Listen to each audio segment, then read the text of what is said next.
Hey, welcome everybody. It's I Wednesday, love our 7 o'clock. tiki Time version. for Sci-Fi Distilled. Mary Beth is dancing for some reason. I just like our tiki music. I know it is good tiki music. That's why we picked it, or I picked it. Somebody picked it. Hey, Bill, how are you? Hi, Bill. Okay, so we are going back to 1971 to a absolute sci-fi classic from the 70s, which is the Andromeda Strain, Michael Crichton's top-selling, based on his top-selling book. This is probably one of the first books I think that became a movie from Michael Crichton, who is kind of a very I think prolific so too. in the books to movie uh, realm.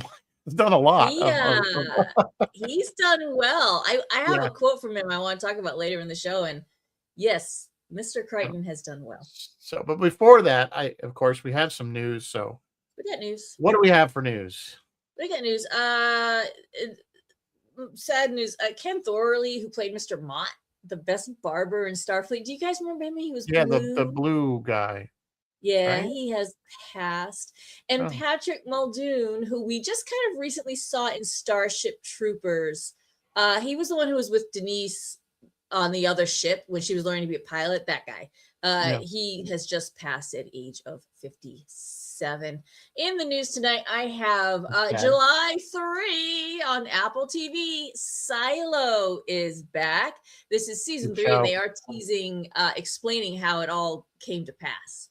So I'm waiting for that. That's going to be Yeah, interesting. that's a good show. Um, Recommend. yeah. News from the well, and this is an old well. I don't know why they're doing this, but Netflix is doing another live action Scooby Doo. Cast pictures have been released. Why, Netflix? Why? Yeah, I don't know Also, why they. I don't know why they would do that. That seems I kind don't of know it's either. been done to death. Scooby Doo, yeah. Like I mean, I guess if I had little kids and I thought it was gonna be a good, clean show, I'd be like, oh, okay, sure, the kids can watch that. But I don't know. But like you say, from the James well, will like it because it might help promote his yeah, mystery James machine. will love it because then he can run that van around for Yeah. his TV. What not TV tubes? What's TV, the name of his TV cars or something. TV Something. cars or TV Yeah, something like something that? like TV that. wheels. I think it's TV wheels. Oh. Also, Netflix. This is also kind of news from the well. Netflix's live action Gundam. For those of you who like anime and used to watch the Gundam stuff, the live action Gundam cast has been revealed, and that production is getting out of the way. The cast does include Jason Isaacs as somebody from Gundam. I don't know. Okay, Rizzo. Super Troopers I knew 3 you were going to bring this up. has dropped a trailer. Did you watch it? I did watch it. What do you think? Because I have opinions. It's hard to say. It's. I mean, Yeah. I wasn't like. I wasn't as super like. This is the coolest thing ever. Like I can't wait to see it. But it I didn't look. agree. I mean, it looked pretty much on course for It what they're was going to do. looking funny, and then they kind of revealed the plot of Farva's plot line, Arva's and I'm like, marrying what's his name's Ramathorn's sister. Ramathorn's sister, yeah, and I'm like, what? No, please don't. And they're like, we're gonna do racism jokes. I'm like, no, don't do racism jokes. There's all kinds of Well, I America's mean, moved on from racism yeah, I jokes. know. Maybe it's going to be more We're like into MAGA maybe jokes now. Come somewhere on. like a Blazing Saddles kind of thing. I don't know. We'll see. We'll see. I mean, I'm gonna trust the guys to handle it well, but I don't trust the We'll guys see. to I mean, handle it.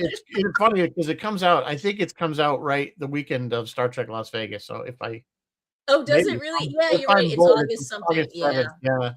So the other one that came out today that I thought was great, I sent you the link for, was that Yes. Coyote versus Acme. So Why do you guys is that coming out? end of August, like the 27th or something like that. But why? August. Why? Again, we're going back to the well. We have to Is it have the more. well though? Is it because yes, there's been other Warner Brothers cartoon movies, but this one and they've mixed live action with cartoons. That's been done, yes. That's been done. But this looks like it has a funnier twist on it because I mean I grew up with Wile E. Coyote trying to catch the And Roadrunner, the Roadrunner. and the Acme. The joke was always the Acme rocket or the Acme skates, or so the basic premise is that Acme gets sued all the time, and now the Coyote is suing Acme for all the things that's gone wrong. And it looks funny, and It's got John Cena, it looks like, in it, and some other people that are I don't know. See, Anyway, right look now, up the trailer. John It's Cena funny. I can do think no I think wrong. it's worth watching the trailer. I was actually more excited about that than the Super Troopers one. Because I said All that's I right, gotta well, go see that's because I saying think it's something. I just got the sense that it's gonna be really funny because especially those of us that grew up, there's gonna be a lot of those stupid cartoon jokes in there, which Yeah, we need that yeah, kind of there thing, will you be. know? We need All that right, kind. yeah, you know what? Maybe this one's targeted at Gen X. Maybe. I don't know. It didn't really, I mean, it didn't seem like it was really aimed at kids. Like it wasn't like, you know what I'm saying? Like it didn't, to me, it gave the sense that this was kind of aimed somewhat at adults to a certain degree and not just, Yeah, I mean, I think yeah. children could So, watch it. I'm sure it's not, it's probably just but it'll be PG or one of those things something. where some of the jokes just go "Meow," real Yeah. But I fast. think some of the jokes were going to be, Yeah. because I don't know how many kids today watch if the Looney Tune stuff is even, it's not on anywhere. So unless the parents, No, I mean, I I had guess them it's on some. DVD. I had bought like a whole set of Warner Brothers, the DVDs of the old Bugs Bunny and stuff. But class, I have that, and I have Schoolhouse Rock, which is another one. I think if Oh, that you have needs to be children, on you the need to air show again. them Schoolhouse Rock because that's how I got through middle school and some of That's high how we school. Was all learned everything we know yes. about civics. How do you know the preamble to the Constitution? We sing it. It's because we sing it. We learn things by singing them. Bill All said right, Me moving TV. on. I assume you meant Warner. You're talking about uh, Bugs Bunny when he's talking about Me TV shows them. Yeah, I don't know anybody that shows Schoolhouse Rock anymore. I don't think it's on the air anymore. It should be, That was but Saturday morning. I know some Saturday I know some morning. adults that need it. Yeah. All Yes. right, moving on. Sebastian Stan has been cast as Two-Face in Batman Part 2 with Viggo Mortensen as the other dent there. So that thing's chugging along. Avenger. Oh, okay, Rizzo. Did you catch any of the Avenger Doomsday kerfluffle that just came out? Yeah, some of it. Again, I'm not the huge biggest. I mean, I don't know. I'm burned out on superheroes. Yeah, I'm a little bit burned out too. Some of I it. mean, the only thing I went to see Deadpool Wolverine because I love Deadpool. It's Deadpool. The Ryan Reynolds Deadpool. So there was no question I was going to go see that. But beyond that, I don't go. I did go see. What was the second to last? Wasn't Infinity War? Was it Infinity War? What was the second? Was Thunderbolts? that one? What was the last one?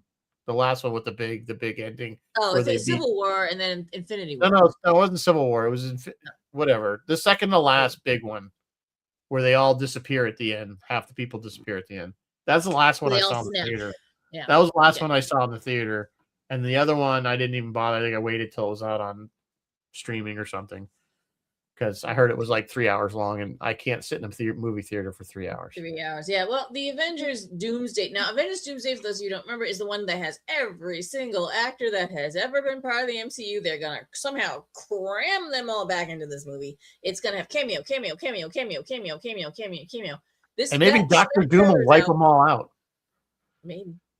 Start fresh. Do you know what I heard? What Robert Downey Jr. got for that? I mean, it was an insane amount. It was like $100 million. Yeah, but he's playing Doctor Doom too. Yeah, but I'm just saying, it's like an insane amount of money. Yeah. The one real trailer is out, and also 1 million AI versions are out. You have to be very careful and double check everything you watch because there are a lot of AI versions. So many of these hit my social media feed. It took a little while for me to sort out what was real and what wasn't. And as I had previously reported, Hollywood is still planning to sue AI creators. Apparently, so this trailer was dropped in I think CinemaCon, and there was rumors coming out of CinemaCon that people who were in the room, like, yeah, there were people, if they caught you sitting there with your phone like this, trying to film the trailer, you got escorted out. And then there were other rumors that if you were seen sitting there with your phone like this, trying to film the trailer, there was a bank of lasers like kind of up above the screen, and they'd shoot the laser sort of back to blind your phone. I heard that. There was like some green light is true. Yeah, I heard that too, that there was some green laser light or something that was put in. I cannot to try to thwart the phones from recording the trailer. Yeah, because they did not want this trailer to get out, but apparently some of it did get out. So that has happened. And so I will get some cleaner stuff on Doomsday soon. Project Hail Mary has just been granted a theatrical extension. an extended theatrical release. So it's going to be in theaters a bit longer because it is doing so well. That pushes back its streaming release, which is a bummer for people like me who are waiting to see it at home. However, if you don't mind sailing the high seas, you can still see it at home. There are some clean versions out. Finally tonight, and Rizzo, you might know more about this than I do. Luna Replicas, which is a company, a store, a company store, but by our friend Max Kaiserman, is hosting a special event called Mission 60s, October 23 to 25 at the historic TWA Hotel. This is an older hotel, you guys, that still kind of looks like the 60s. Well, it's actually not old. They built this specifically to look like 1960s. Yes, everything in it is vintage. Even the whole, I believe the hotel rooms still have rotary phones. Oh, nice. They rebuilt the, so it's a TWA hotel at Kennedy Airport. It's at JFK, yeah. So this is a 3-day event. It's the write-up says it's inspired by optimism, design, and ambition of the of NASA's 1960s space program. And it is hosted inside the Yarrow Saarinen iconic TWA Flight Center, hosted by Luna Replicas and Space for Humanity. Guests include folks like Apollo flight director Jerry Griffin, astronaut Nicole Stott, and our own Doug Drexler. So go to they're going to do a little mix with some Star Trek stuff. I think he might get some more Star Trek people in there. Yep, he might. I think he was talking to the maybe, I don't remember. But they're trying to kind of pump up that event, and I wish them so much success. That's so cool, especially now that we've just had that amazing successful Artemis mission, and people are really pumped and jazzed again about space flight and going back to the moon. I think this is just absolutely. I will be there. I will be helping Max. I think he's putting me on AV. Good. Go figure. But one of the cool things, since you brought it up, I don't know, those of you who watched the Artemis, particularly the landing, the splashdown, and watched the link when the baseball hats that the astronauts got. Oh, they pulled the picture. And they had the name of the ship that they were picked up, just like. So I have this is what they kind of gave out to so this is a replica of the one for Apollo 13, the USS Iwo Jima Apollo 13. So they had the same things made for the Artemis astronauts with their name on it. And Max had those made, and there was a great CNN story about it. He went to the launch, met somebody from NASA, said, I made these hats, because he said, of course, he sells them as well. And he figured they would just take them and give it to them at some point. Well, they were so excited, they took the hats, brought them to San Diego onto the ship, and gave them directly to the astronauts as they're getting off the helicopter. And apparently the astronauts were surprised and thrilled, and they never took them off, apparently. So I thought that was really cool. Share a screen. Yeah. There we go. I'm going to see if you guys can see it. Can you see that? I believe those are the hats. I think I have to put it up. Oh, you have to put it up. Okay. Yeah. So those are the hats. Yeah, those are the hats. And see there, they're wearing them. It's crazy. So yeah, it was really cool that he got those and he did that. So, but if you're interested, you can go to Lunar Replicas, I believe, and buy those hats. So, and they're good quality hats. They're fitted, so they have to know your head size, and they're like, at least if they're like the Apollo ones, they're wool hats. They're not cheap. They're not junk. They're nice hats, yeah. They're very high quality. Chris is here. Bill is here. Jeff is here. Anyway, thought I'd just give Max a little plug there. His stuff is always cool. We'll plug him on and off until October. Yeah, because all his stuff is really JFK and go to really well made, and it's really cool NASA stuff. All right, Rizzo, what are we drinking tonight as we try not to catch? No, sorry, Bill. It was not. What was the stuff the guy was drinking? The squeeze. Squeeze. It was not squeeze. It was apparently Sterno. I came up with this one. It's called a quarantine order. So we got Jamaican rum, lime juice, grapefruit juice, cinnamon syrup, passion fruit syrup, bitters. Pretty much, yeah. That's it's just rum. It's a rum drink with a bunch of fruit. So, it's probably good. I don't know. Didn't make it. I don't have I don't think I have grapefruit juice. Yeah. Oh, Anyway, cinnamon. That should be good. thought it was quarantine. I It was didn't. hard. You know So what? Sometimes when you come up with these drinks, you come up with ingredients that I have never some didn't of even them, know there existed. are I some didn't know really there was such a thing as cinnamon syrup. the more I get into mixology over the years, the more I find out there are all these really All these things, bizarre things unique things that's only for that that, one drink. yeah, it's really some weird stuff that people come up with. So, if you're a Jack and Coke kind of guy, then, or person, or, whiskey Our sour, show's not for you. yeah, you're not really pushing the envelope, let's say, when it comes to drinks. So, anyway, all right, 1971, Michael Crichton's top-selling book from 1970, I believe, 69. I'm not sure what year actually the book was introduced, but they made the film. It was a long film for the day because Yeah, it was over 2 hours, which was a yeah. little unusual. Um, and it was really the story. I don't want to say it. It holds up in some ways, in other ways, it does not. A lot of it holds up. Yeah, yeah. Yeah, I understand, and we can dive into it. Yeah. yeah. So, but I mean, the basic premise is that, and I didn't catch this because I hadn't seen it in a while, and I think the only time I ever saw it before was like the ABC Sunday night movie or something that was on in the 80s or something.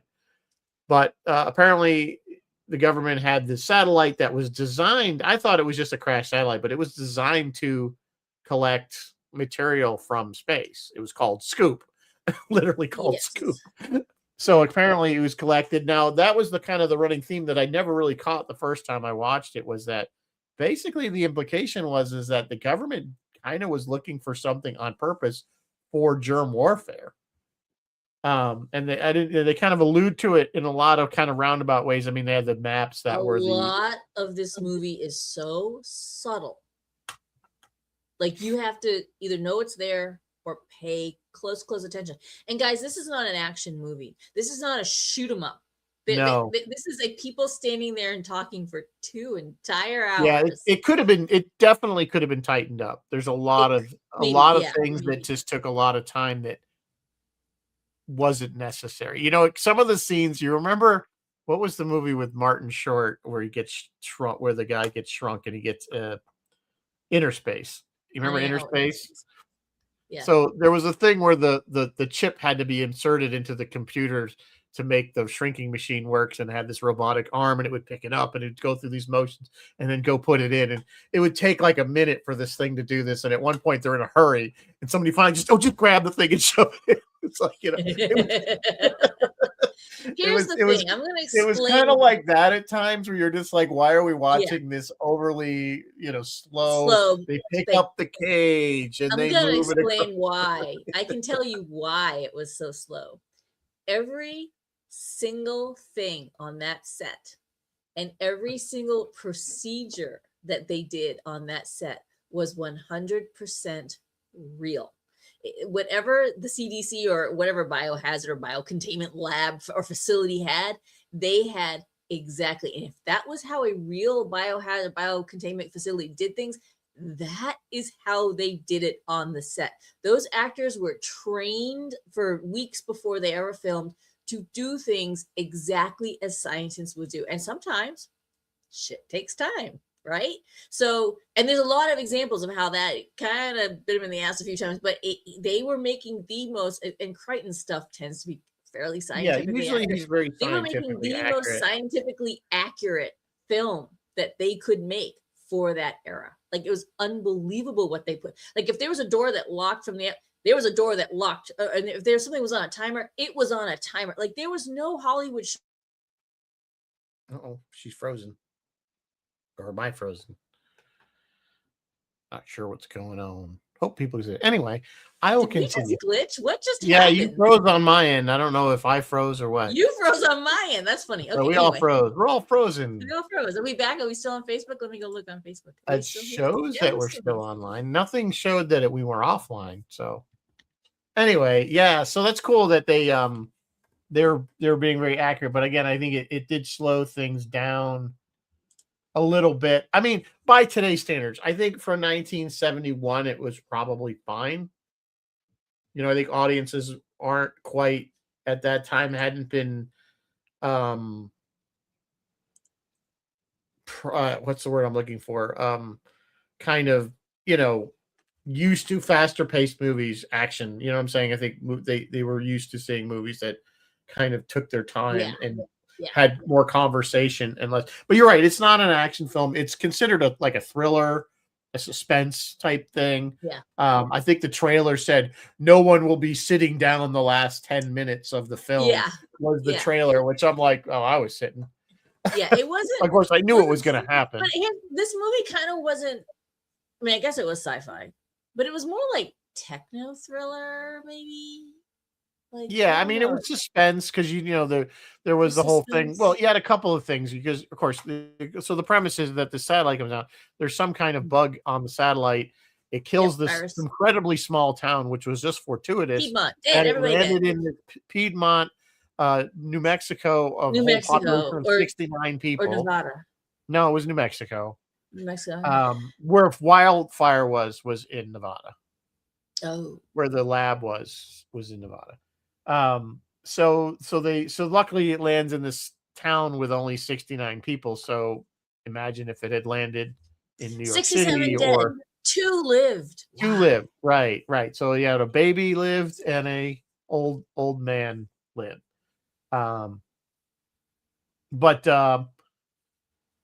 So they basically they go to get the satellite and then they discover all the people dead. Well, actually, no, 69 did die because the 2 Air Force guys in the van.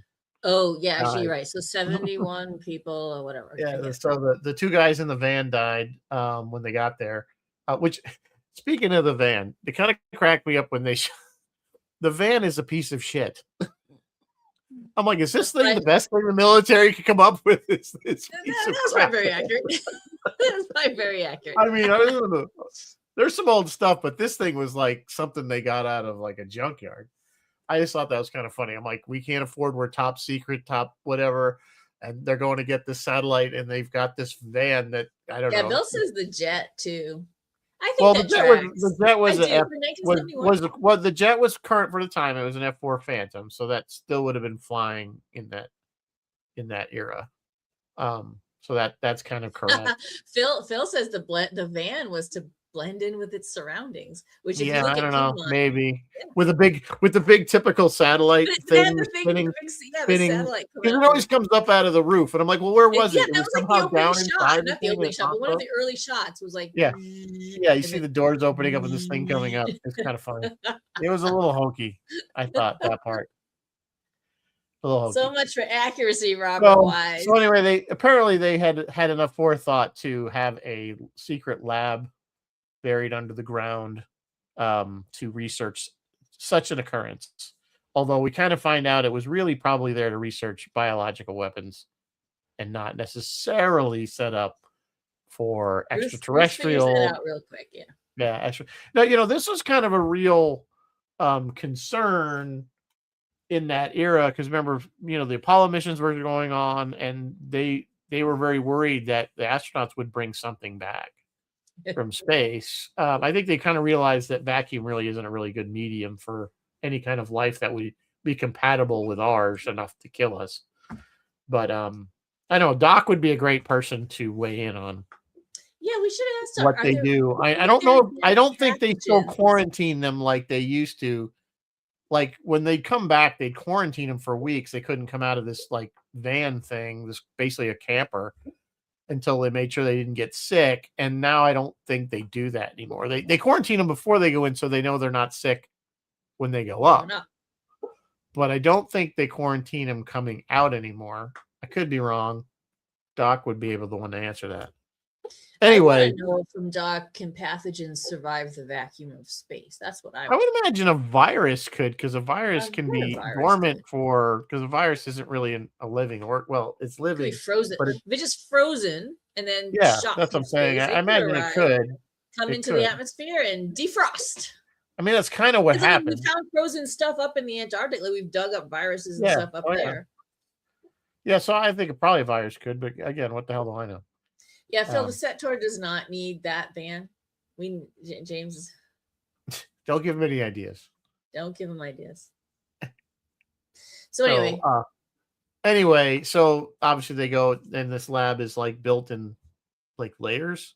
It's maybe where they got the idea for silo. Each floor you go down becomes more sterile, or there's more decontamination yeah, until you the get to the color lab. coding They on have the this window. It was floor. very again that was very 70s, I think 60s. The colors, the red, the yellow, each floor had a different color. Um, but so that was kind of neat. I think the other part is I kind of laughed when they said, "Well, we're going to put in more of these." They call it the self-destruct shutdown stations. They won't be active till Tuesday. Yeah. Wait, not The till the Tuesday. the the colors that go down it are still the colors that they were deliberately chosen. So there's this whole psychological study of the impact of color. Color does impact you psychologically, and it's very subtle whether you realize it or not. And as they go down, the colors get like worse, and test audiences were reporting a more of a sense of like claustrophobia and like general discomfort as they go down. And so it's the same warning color scheme that we have today, that kind of starts at white and then goes yellow and then orange and then reds. Like there may be some other colors in there, but then like red is the worst. Yeah. Red is the most warning, the most dire, because psychologically that's how those colors affect you. So yeah, that to this day those colors are used in that order.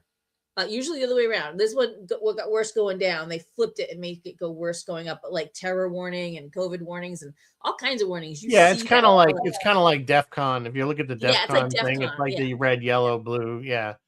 White. Plaid. Green. When they go to plaid, like on Spaceballs. They went plaid. Phil's back. Phil, we haven't seen you on the show for a long time. Ludicrous Speed. That's Phil, coming out. Before the show started, I was chatting with Phil, and he was saying how much he liked this movie, and I was like, God, if I'd known that, we could have had him on. Could have come on, Phil. Too late. I mean, I like this movie too. I like it. It's a good movie. I think it's entertaining. It's a very, very smart movie. But here's the thing. I wish I had done the research first and then watched the movie, because I think I would have appreciated so much more about the movie more. Knowing what they poured into this thing. Yeah, well, just talking about that, I mean, you're talking about the set of Wildfire, which is the lab. They spent $300,000 to build that, which is a lot in 1971. Yeah, and it was one of the most elaborate interiors ever built at the time. Yeah, but they only had one round corridor, and they just kept repainting it different colors. That's very Star Trek. But yeah, you're absolutely right. And everywhere they could, like I was saying before, they wanted to be accurate. So they were like pulling real scientific equipment from actual labs and universities around California to put in this lab, in this set, to use them as they would be used. And one example of something that kind of went wrong with that was they're doing the decontamination shower scene. And Kate Reed, who played Dr. Ruth Levitt, was up first. So, and this thing was going to run exactly like a real decontamination shower. It was going to, there were like 3 shower heads that were going to shoot a disinfectant. And you go in, the door locks, and there's a timer. You can't get out because the door is locked. So Ruth goes in, the shower heads come on, and apparently instead of like regular shower, like she expected, it's fire hose pressure, like shooting at her face. And she didn't expect that. She didn't know it was coming. Kind of got a face full. This disinfectant is now very slippery on the floor. And she kind of did a whoop, whoop, whoop, and down she goes. And she's on the floor. And the guys outside are like, oh, crap, open it up, let her. And they're like, we can't. It's on a timer, just like a real decontamination shower would be. So she had to like sit there under fire hose pressure, like shooting at her. Maybe they took that a little too far. A little too far. She is a trooper, though. She did come back she got herself cleaned up, took a few minutes, and then came back and shot the scene again, and they had since adjusted the pressure or whatever. She just wasn't, it was like, if I shot you in the face with a fire hose, you'd be fire hose is quite a bit of pressure. It could really hurt you. It probably isn't fire hose pressure, but it's probably pretty strong, I'm sure. Yeah, it's probably pretty strong. Everything I read described it as fire hose pressure. Yeah, but it depends on the fire hose, I guess. All the time they used to use that. They used to use that for crowd control. Yeah, fire hoses for crowd control. Yeah. The other thing that they did was completely real with all the timers and stuff. So when what's his name had to climb up the ladder in like the silo section to get to the shut off, and he shuts it off at 9, and I was like, you were supposed to wait till 1. They would just turn on like this blaring alarm. this guy was afraid of heights, and they were just like, okay, so starting the timer and go. And he would try, and he missed it. He couldn't make it in time, like 3 or 4 shots or 3 or 4 attempts. And then finally he made it. And so when you see him, like by the end, and he's like turning that key and he looks really sweaty and exhausted, he was genuinely Yeah, sweaty and that exhausted. He had done part this of thing that like 4 or 5 scene times. when he finally gets up to the floor where there's a working station, and there's that, I guess, I don't know, she's like a technician or a nurse or something, and he sees her and he's like, help me, I'm trying to, she just runs away, and I'm like, who are these people they hired for this place? Like, wouldn't you Oh, think if it's when the Ruth top? has her epilepsy, No, there's that. They think she's infected, because so they just ran okay, away then, maybe. yeah. But when he's trying to shut the self-destruct off, right? He gets up there and he's like groggy because he got hit in the head with the laser or something. And then he sees Real another laser. technician, and she's dressed as, she's like on the, I don't know, she's like, and she just backs away like he's some kind of monster and runs away. And he's like, I'm trying to stop. She has to know that Yeah, the that's a really good self-destruct point. is running, and he has the key. She Why couldn't wouldn't maybe you like, help you're him with tired, give me the key, I'll go do it. Yeah, I'm fresh. I'm But I'm like, pass if the you're baton, man. saying you're that Pass the baton. scared, who are I'll be these the people next they leg. hired? You know, I would think Phil if you're getting, Phil that's Phil all. is saying, and he suggested Brainstorm for us, and we did watch it. Phil's saying, I think Doug Trumbull based his scientists in Brainstorm on Ruth. Yeah, I want to talk about Ruth. Both Well, chain because of the smokers, smoking both kind thing. of anti-establishment and abrasive. Yeah, Phil, that is a great. Ruth was a deliberate choice on the part of Robert Wise because the character is male in the book, and they But deliberately chose to make her. Huh? she almost really screwed the pooch because of her epilepsy. Oh Well, yeah, because at the end, why? I yeah, mean, she missed the thing that stopped it from growing yeah, because she started to have the red, yeah. and she knew this. So again, that's on her because she wouldn't want to tell anybody that she had But epilepsy, which I find casting it wise, sus that they wouldn't have known that. But yeah, but she still did her part in the whole thing. in the But end, but casting I mean, she wise, the could have been a really studio, liability.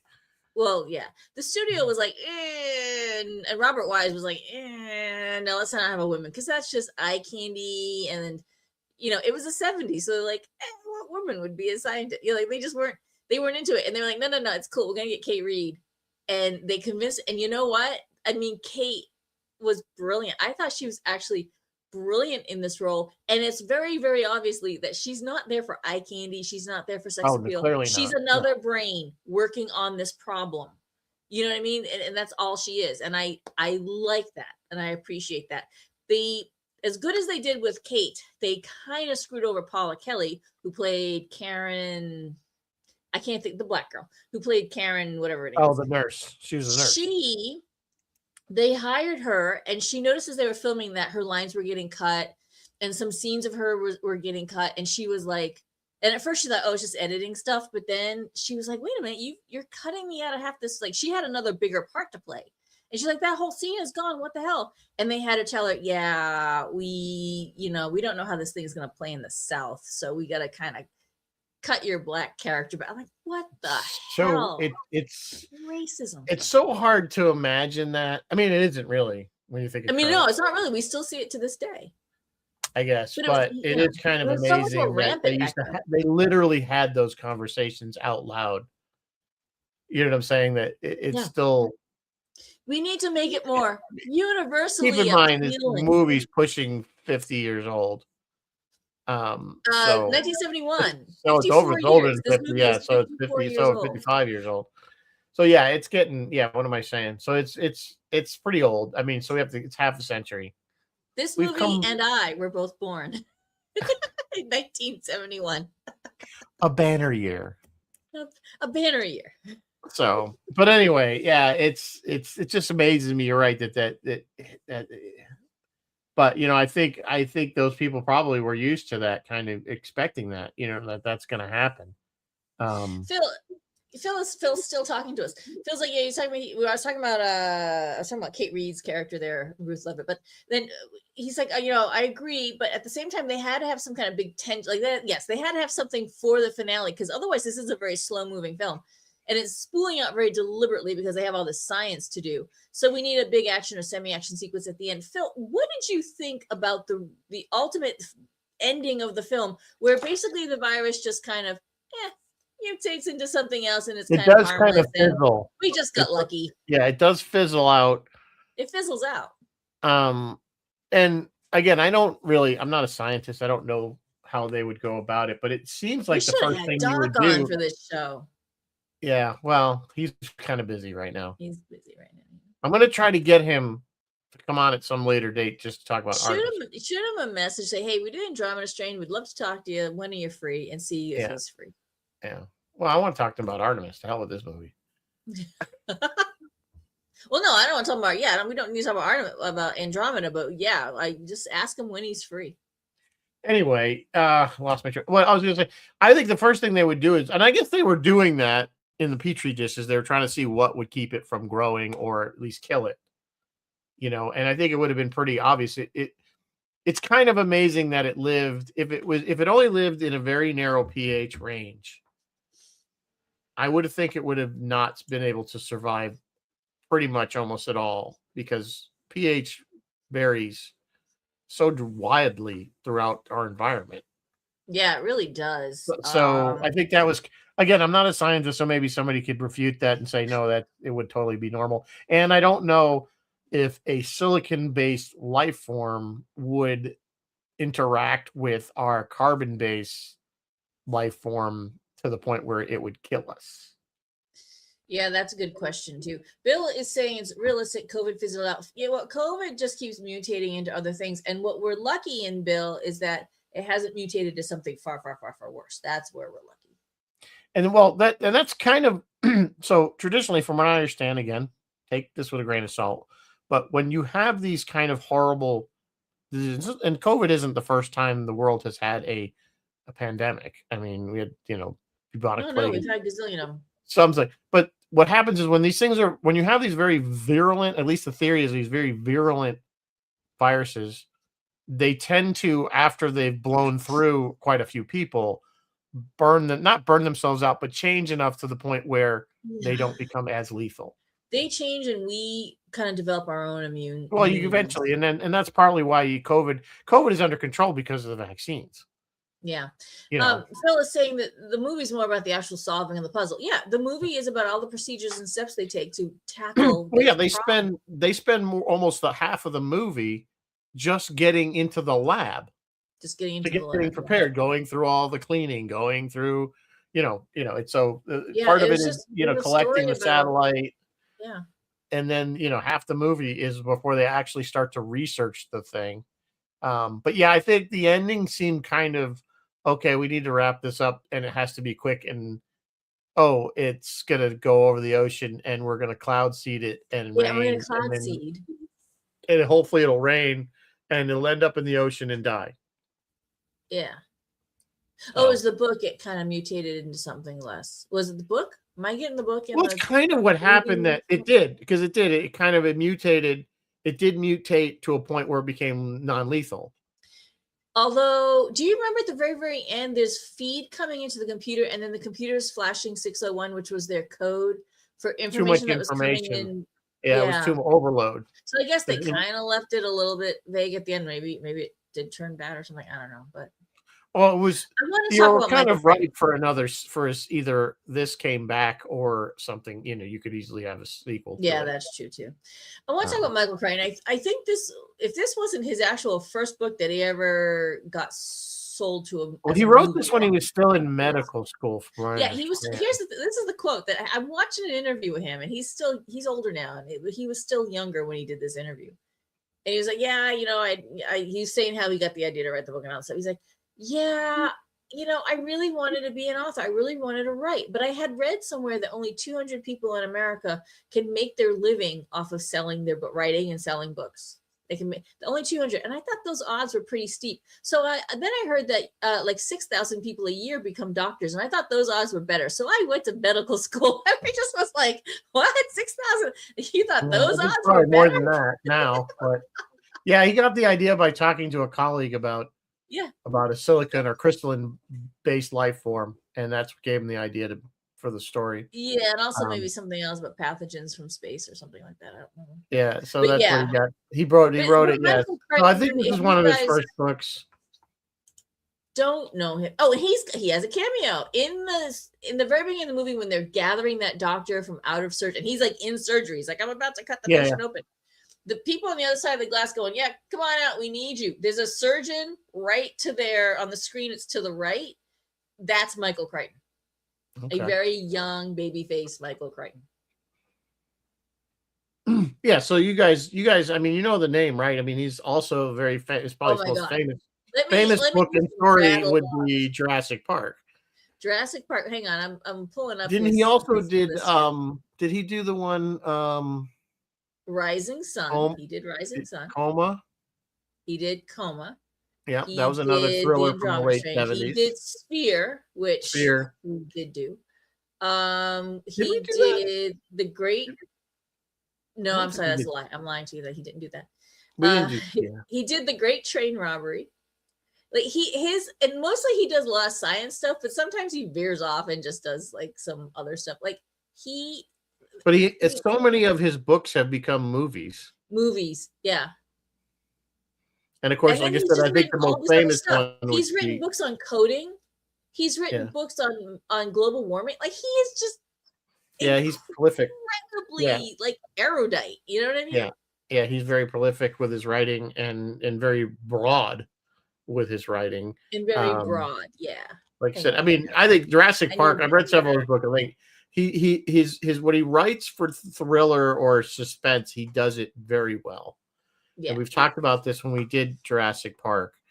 The book, I couldn't put that book down. I mean, that's pretty rare that I will like literally rip through a book that fast. I read that book so fast because he had the tension ramped up so high that you were just like, I got to find out what happens. I got to find out what happens. I got to, you know. And I think, again, we've talked about that. I think he lost some of that when they made the movie. I think they took some of it away, and I think it was a mistake. He wrote Jurassic Park and The Lost World, but then the rest of the movies were not. The Lost World, the rest, the subsequent books weren't nearly as good. The Sphere was an excellent book, but the movie was just abysmal. I don't know what I think it was. I think it was casting was bad. I think it was State of Fear, and he wrote and directed some of Westworld. He didn't write the original Westworld, but he wrote. Coma was a very good movie as well. Coma was popular, very popular movie in its day. That was when they were basically created the television series ER. I mean, the man was he's just all over the place, prolific, incredibly prolific. And his themes go from sci-fi, medical fiction, paleontology, zoology, genetic modification, programming, like unbelievable. He does have a doctorate from Harvard. He never actually did practice medicine, but Phil apparently didn't like Sphere, but Phil also liked the music episode of Stranger World. So put that in context. What did he do for Coma? Hang on, Phil. I mean, look, I just was looking at. Why does it say Coma was a good movie. I didn't even realize that was a book until much later. That was a good film. That was basically where they were harvesting people's organs. They were keeping people in comas to harvest their organs for other people. Oh, sorry, Phil. It says he wrote and directed the suspense film, so I think he wrote the screenplay. Yeah, based from the 1977 novel by the same name, by Robin Cook. Yeah. You guys are right. But yeah, he just if he didn't write it himself, he took somebody else's stuff and made it a screenplay. He's crazy good. So some people get all the brain power. We did talk a little bit about the cast, a tiny bit, but the cast was deliberately chosen and carefully chosen by Robert Wise. Robert did not want a standout star. He said, I don't want any stars. This movie is about these procedures. This movie is about how they're going to tackle this problem. So he didn't want anybody to stand out, but he did choose very accomplished actors. They were just kind of all character actors that are sort of, not the standout leads. They usually kind of play the background stuff. And it made for, I think, you believe. Yeah, I think, Arthur Hill was certainly known. And I think David Wayne was definitely known at the time. That David Wayne especially. David Wayne especially was like in everything. Yeah. Yeah, he was like in everything at that time. It seemed like He was They such were a around. recognizable. I don't like maybe necessarily knew his acting. You know, he's like one of those people. Oh, I didn't see that guy, but I don't remember his name. Yeah. Yeah, you recognize the face. So, but even the major, the guy Raymond, I think it's Beery, pronounce his name. He was in a ton of stuff back then, so you recognize, the name Phil, Phil, of the Phil, face. where did you get West Side Story? I did not get West Side Story out of this. The color palette and the pacing is close to Star Trek: The Motion. Yes, in the beginning when there's a lot of gray, it is close to Star Trek: The Motion Picture, but then it does move into the other colors. One thing I wanted to point out was the music of this thing. The music, Robert Wise did not want a score, and he specifically asked for no score. So at first, when they first finished the movie and brought it to the studio, it had nothing, no music, nothing. It was just people talking. And the studio was like, "Oh hell no!" So the studio said, "You got to put something in this." So they got Gil Millet, I think his name is, who is the same guy that did the sound. Him and his wife did the music for Forbidden Planet, one of your favorites, Rizzo. And if you listen really carefully, you can kind of. So it's not music at A all. lot of It's electronic sound sounds. effects. It's Yeah, not it's it's like not really electronic. music. It's electronic sounds. It's They use electronic, and it, they use the same kind of effects in Logan's Run. yes, they The did use the same computer, kind of. whenever they do this wow, wow, kind of Yeah. a whatever that was, like, I don't know if it was But a you can, theremin like, or you can hear it, like yeah, when you really listen for it, you're like, oh yeah, that does kind of sound Forbidden Planety. Yeah, yeah, I and hear it's it. same thing. Like I said, it also to me it struck more Logan's Run than Forbidden Planet, and I guess because And I you know think they what? use I some of the mentioned exact same Logan's Run sounds. too at the very beginning. I was like, this is very, very Logan's Runny. It has a very Logan's Run feel to it, but again, it wasn't. Logan's Run was what 75, Earlier, yeah, 76, 70, late something like that. So it 70s. wasn't only a few years later. All Seems right, like do we want these things to? are Do we farther want apart, to? but they weren't. Yeah, in the little time we have left, do we want to talk about that scene, like the one scene? Do we want to talk about the monkey scene? The monkey scene. Oh, what when they were kind of torturing it? Torturing a monkey, my god! So that would not fly by today's standards, but it was okay with the Well, ASPCA. because they had it like strapped down and stuff. I had No, wondered if the scene where they deliberately flooded his cage with CO2, causing him to pass out. And there was somebody just offset ready to rush in with oxygen and revive him, but I don't think that yeah, could. no, that one I don't know when all the rules about animals because they used to do some horrific stuff in Hollywood back in the Yeah, day, like when they were making like Ben-Hur and stuff, and or like they would like to make horses fall in battle, they would literally trip them. yeah. Like they'd put a wire across it and make the horse run, and then it would trip and break it. Like they did some horrible, horrible things. And then Chris there said was a whole no. Chris does movement not of want to talk about the monkey. yeah. So there's a whole movement in Hollywood to I guess probably like ASPCA or Yeah, the and whole this was kind fought it, of and now they have to have they have very strict rules. You can't abuse the animals or anything like yeah. that to make a film. Now they don't have to. They just CGI it and But yeah. every report I read, and I started looking it up because I started getting real concerned about the monkey and the rat. But everything I read said the monkey did survive, so I hope that's true. The rats, but the funny thing is people worried about the monkeys, but nobody give a crap about the rats. Nobody care about the rat. I'll kill the rat. That's fine.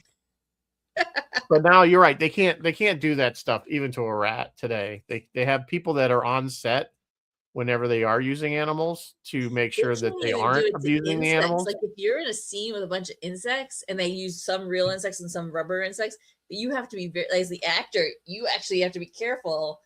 If you're acting scared, don't hurt the insects because they all have to go back to their like trainer or whatever. Oh, it's Yeah. crazy. So yeah, Chris is saying charge of the light brigade. Many Yeah. horses died. So yeah, it was pretty a brutal thing that they were. We think about it back in the day they were doing, but Yeah, we've Jeff the Rat evolved Abyss. a bit since then. The abyss, that's a real thing. The liquid that you can put in your lungs to breathe, that's a real thing. It is a real thing. That was based on reality. Never bring that movie up with Darren Doctorman, by the way. I think he has PTSD. Oh yeah, it was a very tough shoot. It was a very very difficult shoot. Yeah, nobody that worked on that movie wants to relive it, apparently. Yeah. But yeah, that's true. That was based in science. I don't know if people actually use that for anything or not, but anyway, yeah. So that was.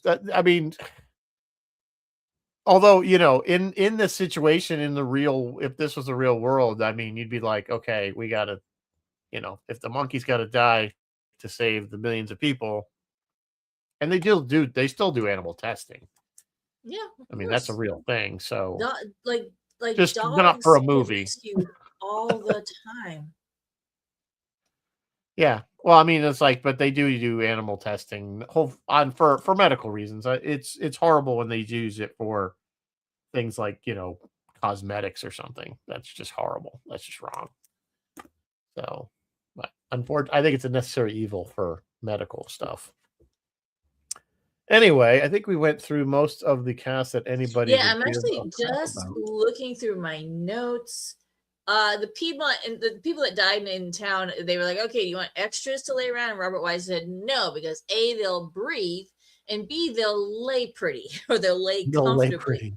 And I don't want that. These people have just died a horrific asphyxiation death where their blood turned to powder. They Yeah, need to be laying horribly. And it was interesting because, like, so let's talk about that for a second, because Yeah. they found some people that were just clearly dropped dead right where they were standing, but other people had time to do things before they died. Yeah.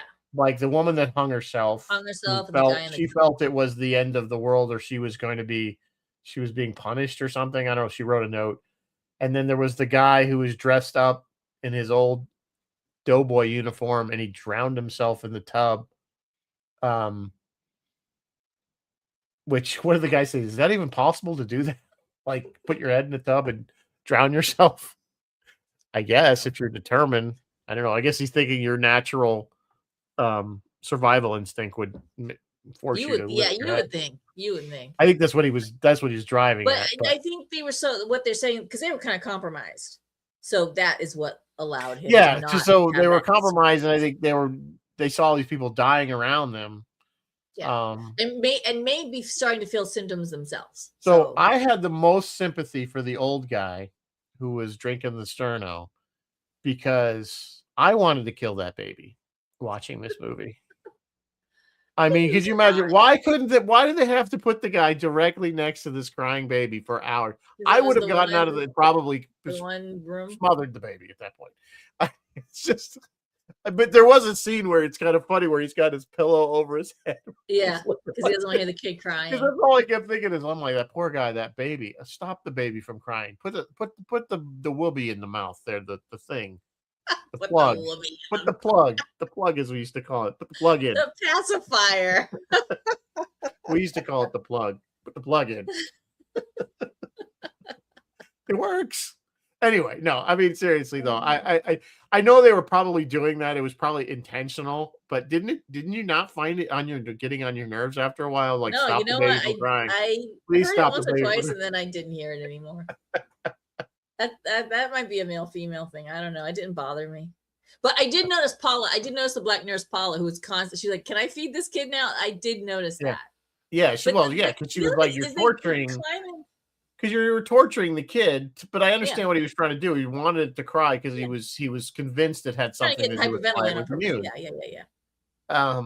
So I understand what he was trying to do, but at some point you're like, you got to feed the kid here; it's going to die. Yeah. You can't just. But as Phil is pointing out, it ratchets up the tension in the viewing audience, because again, I agree. I think it was done on purpose. The meantime, they're all down in the red is psychologically amping you up. The screaming baby is amping you up. Those alarms that were blaring constantly were amping you up. It was a very jarring, on edge kind of movie for a movie that had no action, and it was just people standing there talking for 2 hours. Yeah, no, I think it definitely, it was done intentionally, and it worked.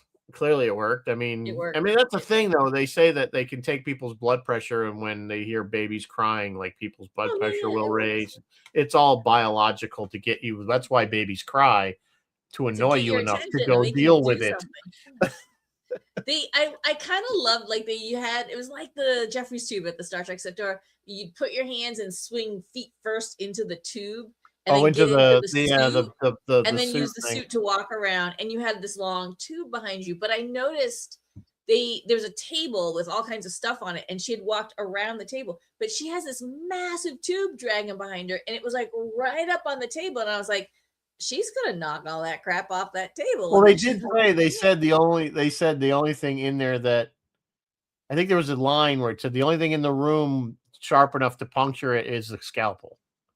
which Oh, was that's right. again They a bit did of say that. foreshadowing Yes, because that's what she used to cut him out to of cut the him out. thing to go into Yeah, the center, yeah. the But center. I just noticed it was her or him. Actually, I don't know. It was one of the characters, and I noticed the way the tube was like right up on the table, and the table had all equipment on it. And I Yeah, remember thinking, like vials and glass jars and stuff. And I was like, you were gonna knock all that crap off and ruin your experiment.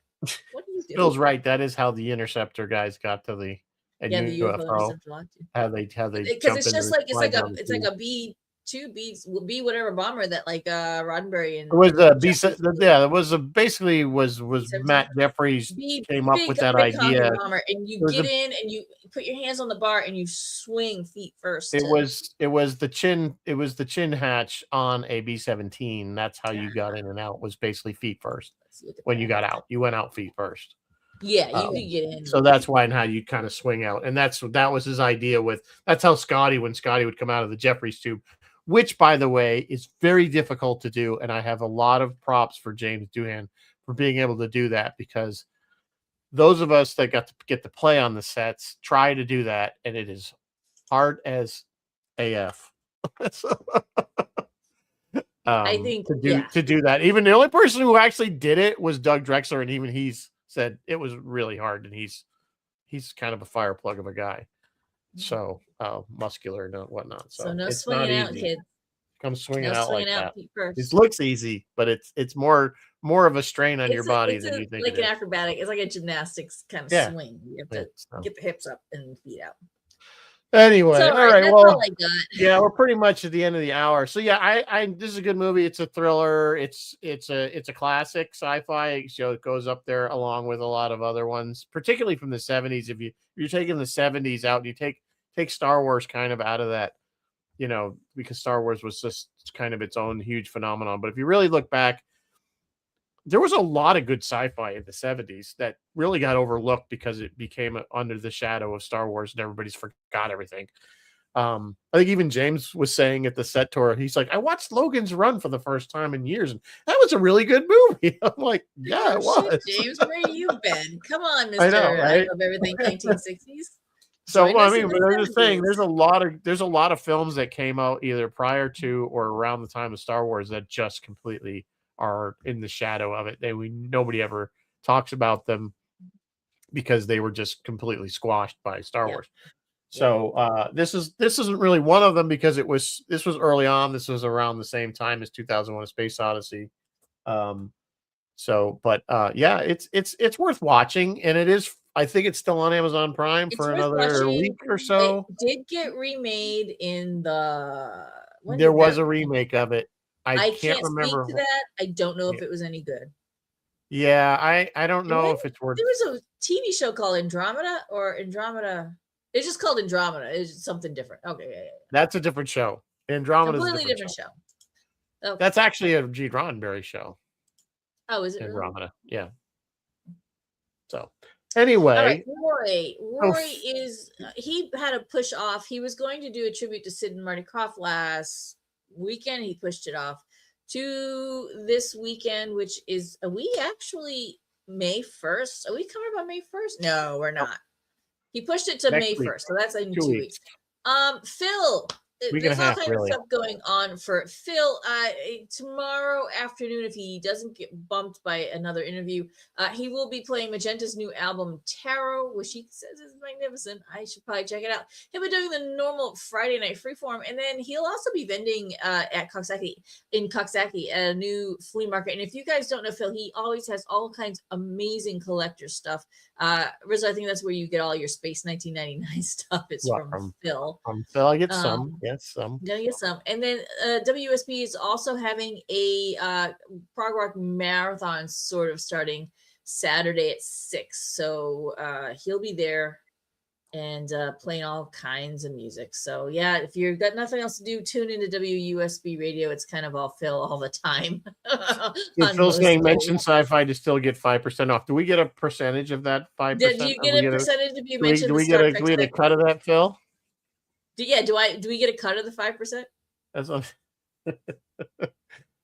5% of nothing is still nothing. Vending in Coxsackie, and I didn't even say where you're vending. Did you tell me where?